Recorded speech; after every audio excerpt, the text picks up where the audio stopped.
So in the second and third segments, we're going to talk about how they can add the most value. So I'm going to talk about this later, but here's what I call a good strategy for board members that they can really embrace. They can see how they fit in it. It says increase donor retention among our top donors, or people who've been with us for a long time, or recently lapsed donors, the most important ones, by deepening their connection to our work using low-cost efforts. So I think that's a really good board strategy. They could remember that 6 months from now. If I ran into them at a cocktail party, they could tell me what the strategy was, and they could see where they fit in it, and it makes sense to them in their hearts and their guts. So just to bring this home to you, I'm going to ask you to see about your own philanthropy, your own loyalty, your own generosity, and examine what was the gift that made you most happy in the last year or so. So I know that you've all made a gift, whether it was time or money or in kind, maybe it was an auction item, a sponsorship. All of you have done something with a nonprofit that just made your heart sing, and you just went, yeah, I want to do that again, because it was such a reflection of who you want to be in the community. I know you've all had that. So I'm going to ask you to type those organizations into chat, and Brianne's going to read some of them. What was that organization that elicited a joyful contribution from you?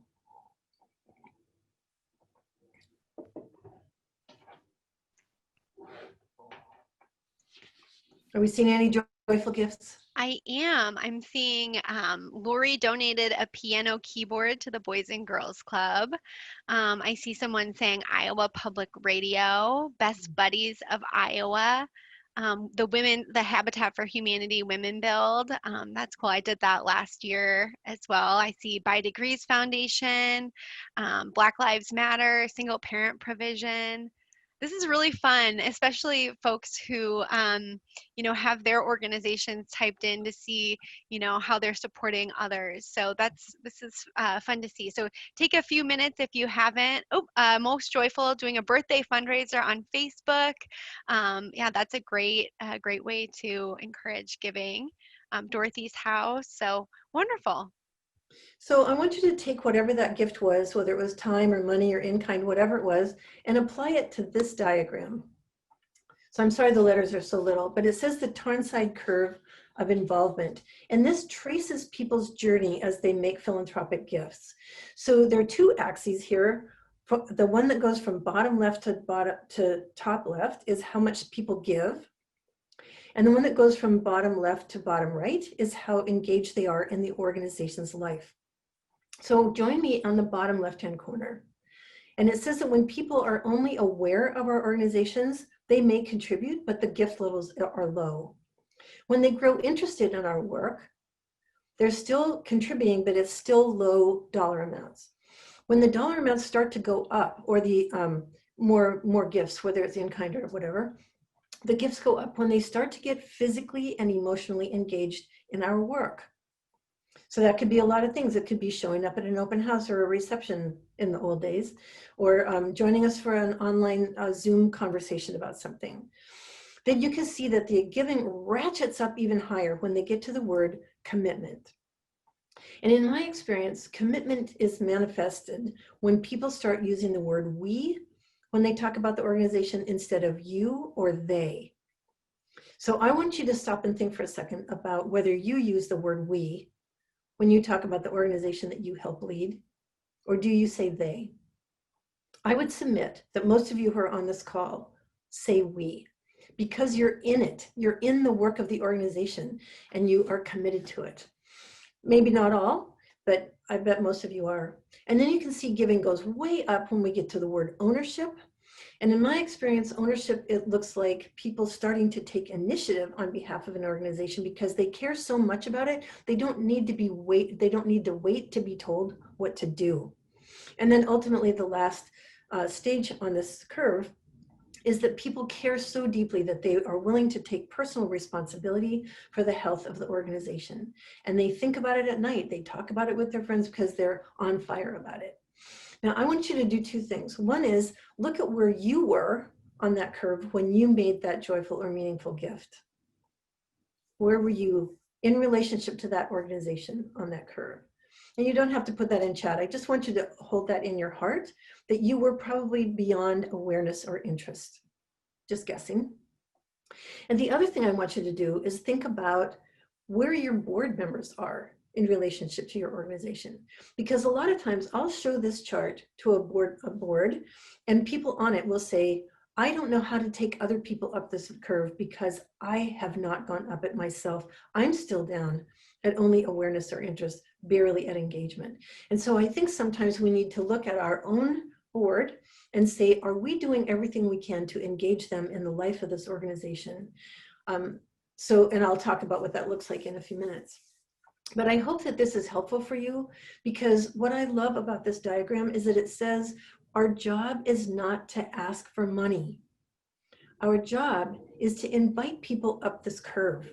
And we're not cajoling, convincing, persuading people. We're seeing who leans in, who manifests some sort of interest in our work, so that we can invite them to the next stage on this curve without it being a slog.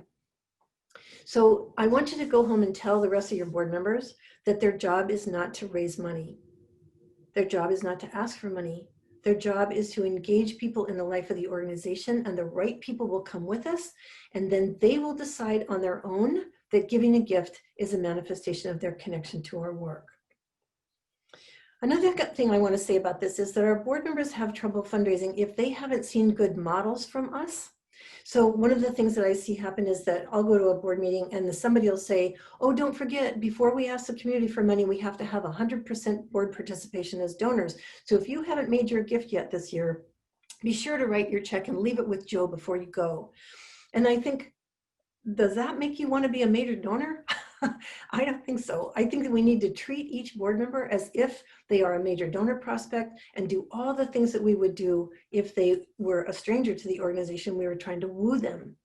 So I think we need to make sure that they've seen good models of cultivation and stewardship so that they know what that looks like and they can repeat it with other people.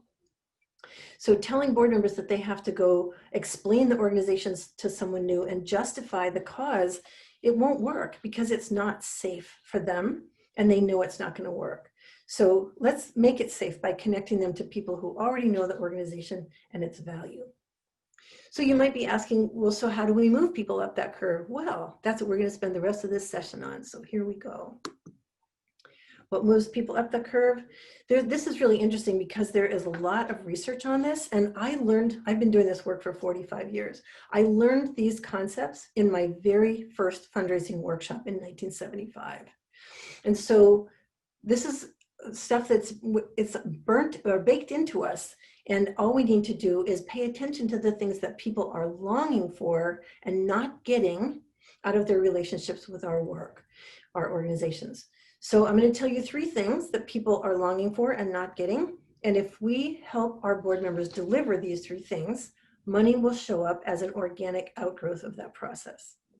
The first one is that people want to feel appreciated. They want to feel seen and heard and known and valued by the organization. So I'm going to share some things about what that could look like in your organization, and then I'm going to give you some time to apply that to your own nonprofit.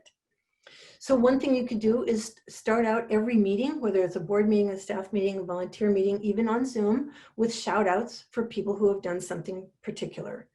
So if you think about how do we shine a light on the people who are doing something well and call them out on it so that people understand that that's what's happening, they'll realize that we're creating a culture of gratitude and affirmation.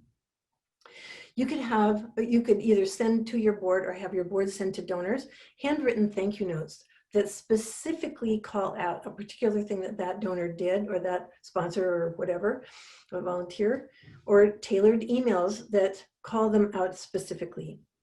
Are they a volunteer? Are they a long-term donor? Are they a former board member? Say that. They want to be seen as distinct from everybody else. And so we need to make sure that we're naming what they are in relationship to us. Another thing our board members could do is just call our donors or our volunteers just to check in during the pandemic and say, we know you're part of our family and we're so glad you belong here. We miss seeing you. We'll be in touch down the road. Just checking in with people. And another one is to create opportunities for every voice to be heard. So I show up at board meetings sometimes where I'll sit through the entire board meeting and I have never heard half of the people's voices. So I think that we need to make sure that at board meetings in particular, we create an experience where everybody has to check in at the beginning, or everybody has to say something in response to a question, so that they actually feel like their voices are being heard. That's the board. But in other things, let me give you a couple of examples of how we've helped people feel heard in other contexts. I was doing a capital campaign for my Unitarian church a couple of years ago, raised $17 million in 1 year, made me tired. And one of the things that we did was create a StoryCorps program, like you might have heard of on National Public Radio. So we literally created opportunities for people to, and now we're doing it virtually, call in and record a story about their relationship to the work. And then we had somebody who was a professional, who was a volunteer, edit those things and put them up on our website. And I think it doesn't even matter whether anybody went to the website to listen to those stories. The fact that people got to tell their story made them feel heard. We also did another series of listening circles in people's homes, but now lately I've been doing them online, where we gathered a handful of people, maybe 8, 10 people, and we asked them to answer certain questions for us.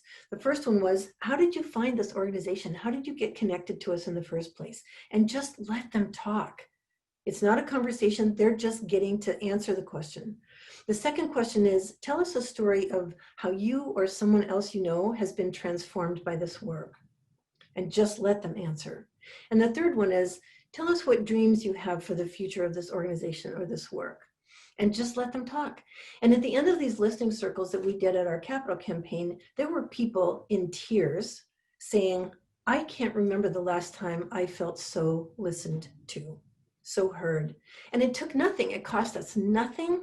It was really simple. We could do 40 of them over the course of a couple months, and it was really helpful for people to feel seen and appreciated.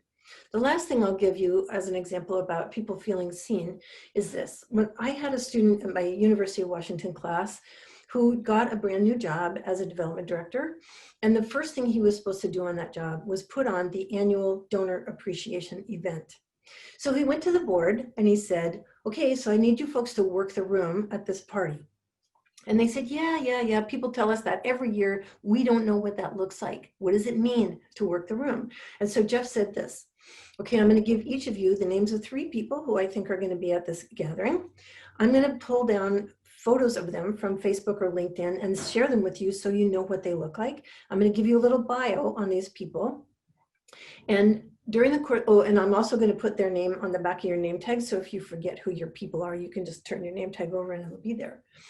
Your job is to go find those 3 people during the course of the evening and have a conversation with them long enough that you can write a note to them at the end of the night mentioning something they said about their daughter going to college or someone getting a new job or whatever, their dog, their car.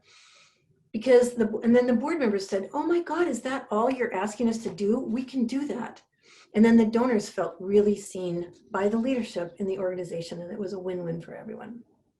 So I'm going to be still for a minute. I'm going to give you a minute in silence, and I want you to take a piece of paper and write down one thing that you could do to create more of a culture of appreciation and gratitude, of people being seen and heard and known in your organization.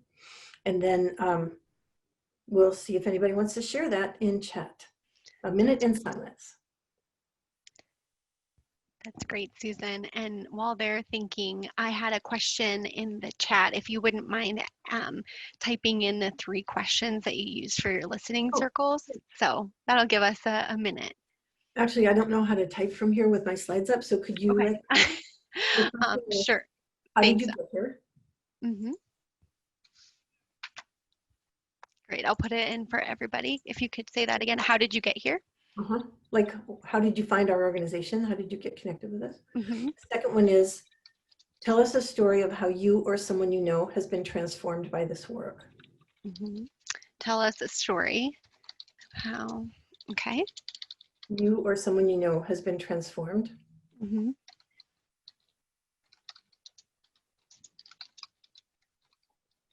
Okay. And the third one was, Tell us your dreams for the future of this work or this organization. And that took a minute. So does anybody have anything in chat now? I am not seeing the chat blow up yet.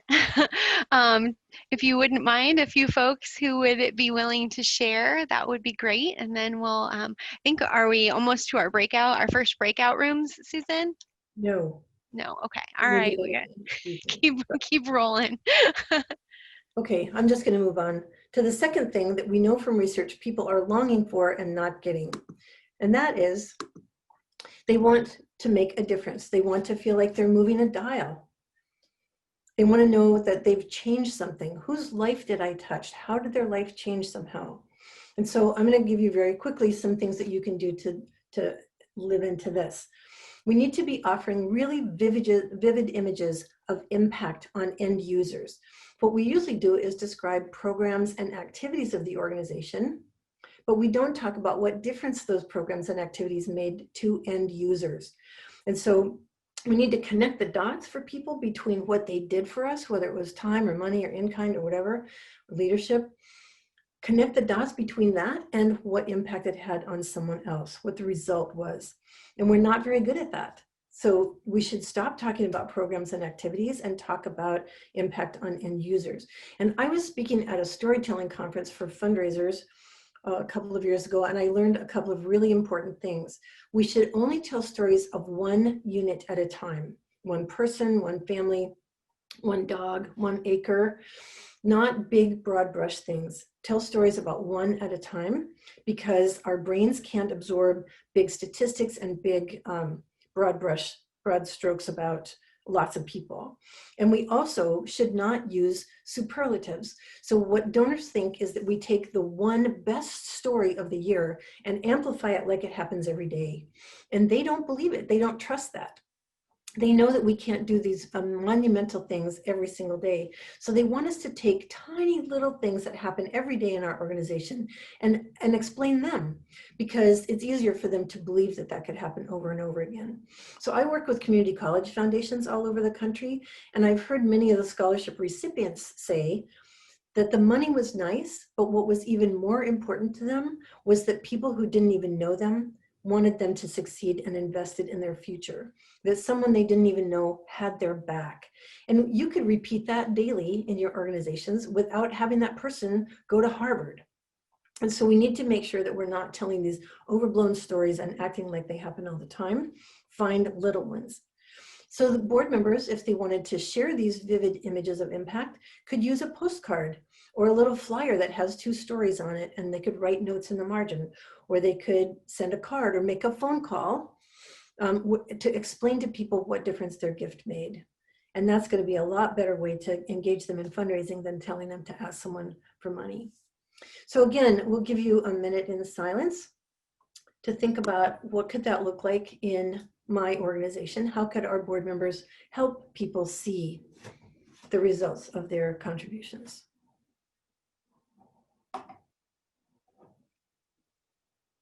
I know a minute in silence on Zoom is a strange thing, so I'll start voicing some of these as well if they're coming through the chat. So how could your board members help people see the impact of their gifts? Susan, I did have a question come through that's really on this topic as well. Is there such a thing as too much or overkill when it comes to the board reaching out? And then, you know, is there a balance between the board and the staff doing this kind of outreach and relationship building? Can you speak to that a little bit? Sure. I think that people feel like they're overloaded from the organization when what they're getting is not value added. So we need to make sure that what we're delivering to people is something they want and they can use. And so a lot of times when we overload them, it's with e-newsletters or whatever that are about the organization and not about them. And so I think the more we can connect the dots for them about how their connection to our mission is actually accomplishing their goals in life, they don't mind hearing from us. And then you also asked about the difference between board and staff. And I know that some major donors really want to talk to staff because they know the staff knows more than the board about the organization, but the staff cannot steward all the top donors in the organization. They need other people to help. And so I think it's important for the top staff to understand which relationships do I need to own, because I know it's going to happen well, and then give the board members maybe the next tier down on the pyramid and say, why don't you help me steward these people? Because the deeper they feel connected to us, the more money they're going to give. Great, thanks. Well, let's, I think there's a little bit of chat, but let's go on to the rest so that we can get to our breakouts. Yes. So the third thing that people are longing for is a sense of belonging to something bigger than themselves. This is one of the most fundamental needs of human beings in the world, that they need to feel connected to something else. And our organizations can serve that purpose in their lives. So I'm going to give you several examples of how you can help people feel like an insider who belongs. Some of my clients are doing special invitation invites to have calls with the executive director or the CEO periodically, where the CEO tells the donors, here's what's keeping me awake at night right now. Here are the things that I'm struggling with. And I think it's important to not have to wrap up a pretty picture for our donors. They want to see the seamy underbelly of the organization and know what's challenging us. And so inviting donors to be on a call every once in a while with the top staff could be really powerful.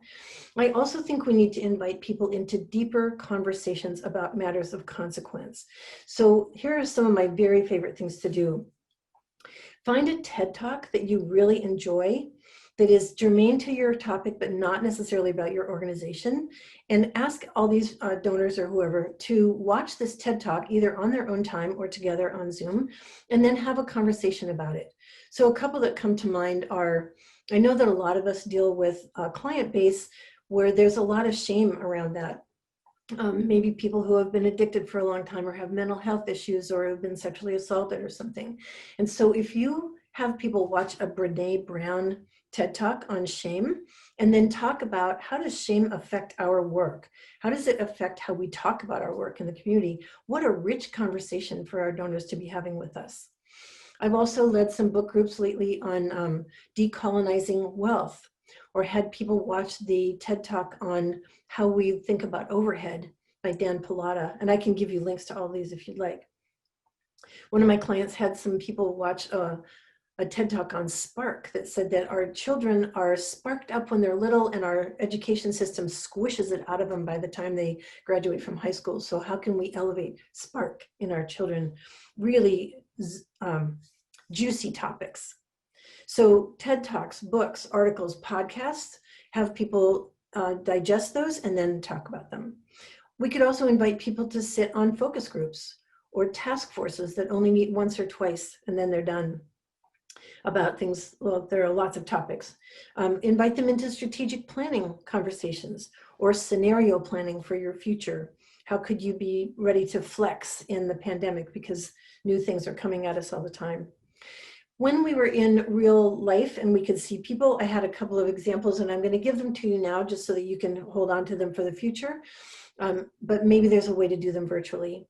I work with symphonies all over the country, and we were inviting, the board members were inviting donors to come to rehearsal and sit in the middle of the orchestra surrounded by musicians so they could see what it felt like to be in the symphony orchestra.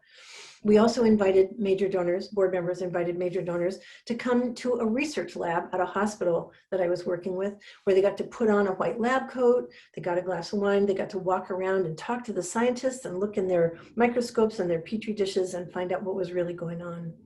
One of my favorite examples was a group that I was working with where there was they served kids who had recently been either physically or sexually abused. And we had people go through a day in the life of these kids at the organization to see how did they talk to law enforcement, how did they get their physical exam, and how did they talk to the prosecutor about their case. And at the end of those tours, people were just like, whoa, now I get what you do. So we could do those these days with virtual tours. So you could just carry a camera around a phone and take a virtual tour. What we're trying to do is get people to feel like they're insiders and give them what I call water cooler moments, where they have something that's so cool that they want to go talk to people about it at work the next day. So the last thing I want to say about this one is that we should actually be using words like belong, connect, connection, community, family, words like that. People who are in our tent, talk about you're in our tent, and it makes people feel like they belong and they're insiders.